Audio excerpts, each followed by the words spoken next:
prés bordant la gare, les voussoirs en pierre taillée commencent à s'approvisionner. L'entreprise a construit pour son personnel des maisonnettes conditionnées pour les longs et rudes hivers jurassiens.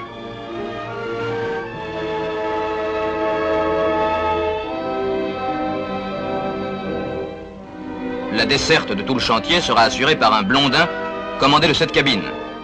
On édifie de part et d'autre de la dernière arche côté gare 2 plateformes pour la manutention des matériaux à transporter par le blondin.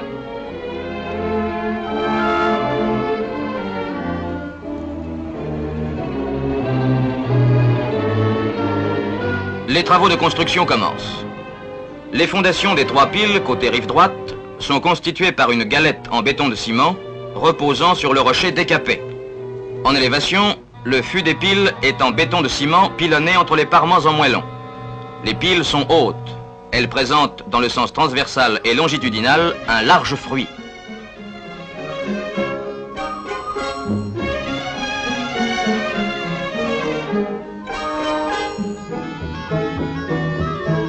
Sur l'autre rive, côté gare, les 2 piles sortent de terre.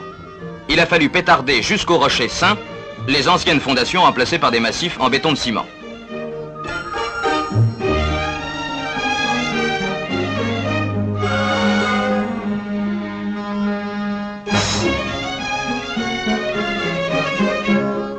Quant aux piles médianes, elles s'encastrent dans le lit même de la rivière, avec la suggestion du travail dans l'eau et le danger des crues violentes et soudaines de l'Ain. Il faut battre des rideaux de pales planches métalliques autour des anciens bâtardeaux. Après épuisement de l'enceinte ainsi formée, on coulera presque à sec le béton des nouvelles fondations. Mais il reste des blocs d'enrochement s'opposant à l'enfoncement des pales planches battues au marteau trépideur. Malgré le courant, un scaphandrier fera sauter sous l'eau ces enrochements, ainsi que les anciennes fondations, tandis qu'une drague à griffes preneuses les dégagera.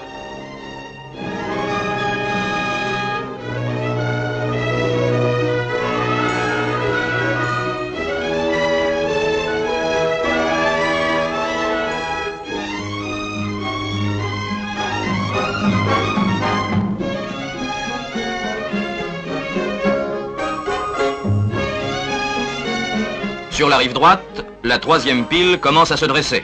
On aperçoit les videments un peu élargis pour le passage routier et les murs de soutènement qui en maintiendront les abords.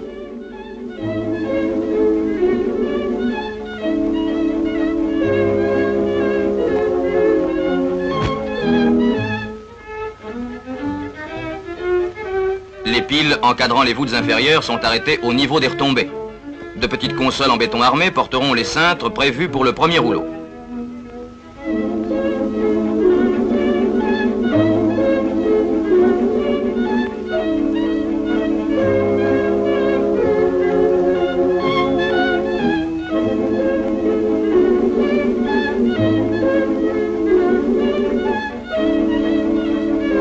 Les 7 cerces en rail de chaque cintre sont montées et contreventées. Les couchis, posés transversalement, répartiront sur elles les charges du premier rouleau.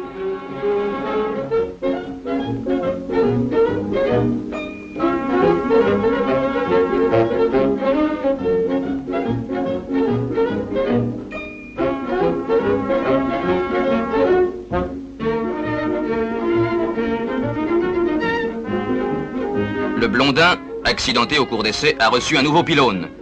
On a modifié son chariot de distribution et maintenant, ce précieux transporteur de matériaux alimente tout le chantier sur plus de 200 mètres.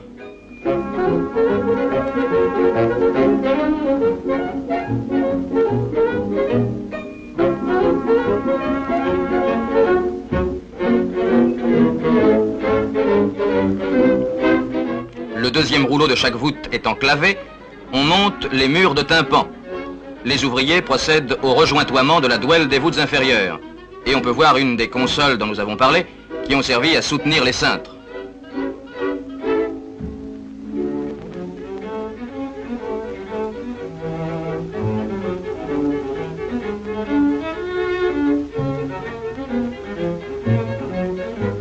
La partie centrale de l'ouvrage est désormais hors de l'eau. Quelques voûtes inférieures sont décintrées, d'autres ont encore leur cintre en attente.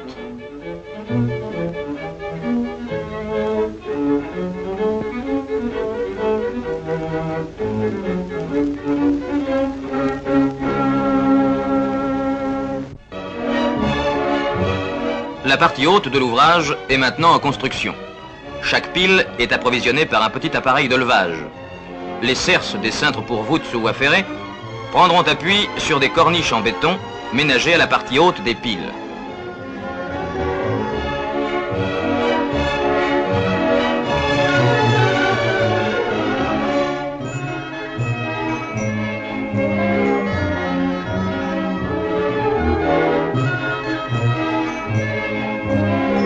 Un appareillage aux lignes sobres et rustiques encadre l'évinement du passage routier.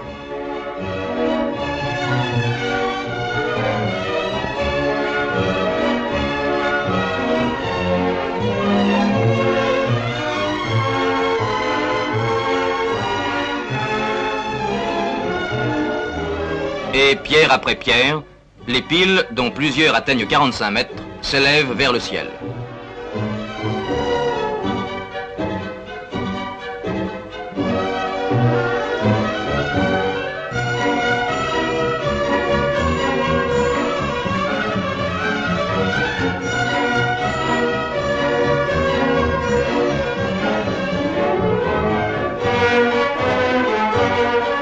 Montées une à une au blondin, les cerces pour voûte supérieure sont réglées par ce chef monteur qui, avec sang-froid et agilité, circule à 35 mètres de haut sur des éléments de rail à forte courbure.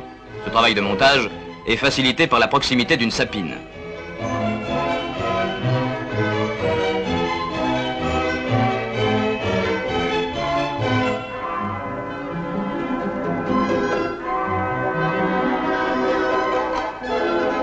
Au retombé, d'autres monteurs vérifient l'écartement des cerces, puis les calent sur des boîtes à sable.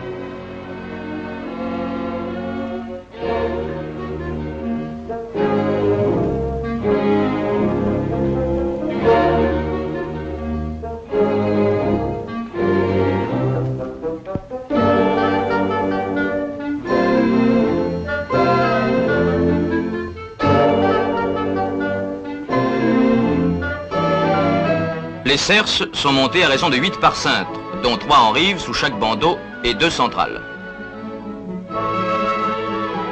Transversalement aux cerces, les ouvriers assujettissent les couchis, qui reporteront sur le cintre le poids du premier rouleau. Toutes les voûtes supérieures ont leur cintre en attente. Les couchis sont en place. L'ouvrage dessine maintenant ses ombres curieusement allongées sur la rivière. Les cintres, très élastiques, seront chargés avec prudence, afin d'éviter leur déformation ainsi que la création sur les piles élevées de poussées qui les renverseraient.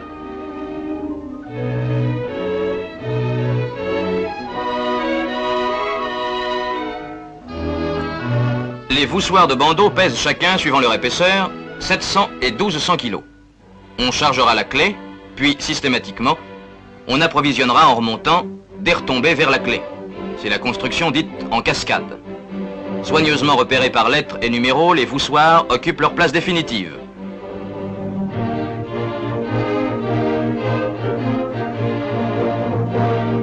Proche de la clé, un joint de 2 à 3 cm restera vide de liant tant que le rouleau n'aura pas fait prise.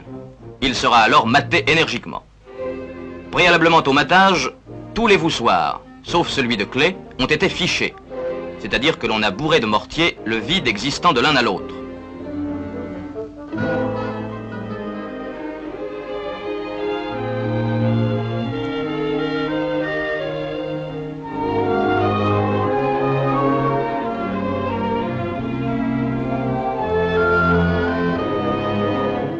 On a approvisionné entre les bandeaux les moellons de douelle présentant un parement en intrado et recevant en queue un premier remplissage en béton jusqu'à l'épaisseur prévue du premier rouleau. Après exécution des autres rouleaux, l'extrado des voûtes et les dalles d'élégissement des piles reçoivent une chape coaltarée. Pour liaisonner anciennes et nouvelles maçonneries, on reprend au marteau-piqueur la retombée sur la première pile. Sur l'extrado des voûtes, on exécute un remplissage de pierres sèches. L'eau suintera à travers ce matériau perméable pour gagner la chape, puis les gargouilles. On cimente le couronnement.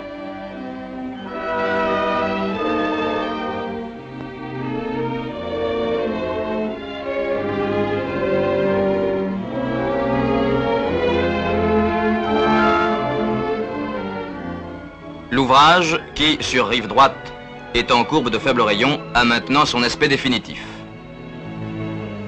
La voie est posée.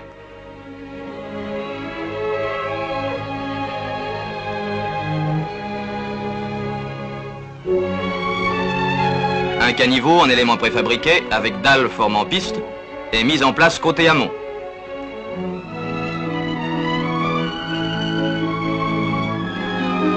Le ballast est répandu et la continuité du rail est rétablie le 15 mai 1950.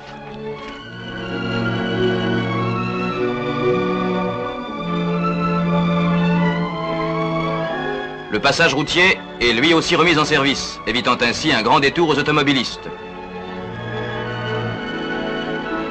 La reconstruction du viaduc de Cisse-Bolozon assure de nouveau la liaison ferroviaire directe entre la Bresse et les hauts plateaux du Jura.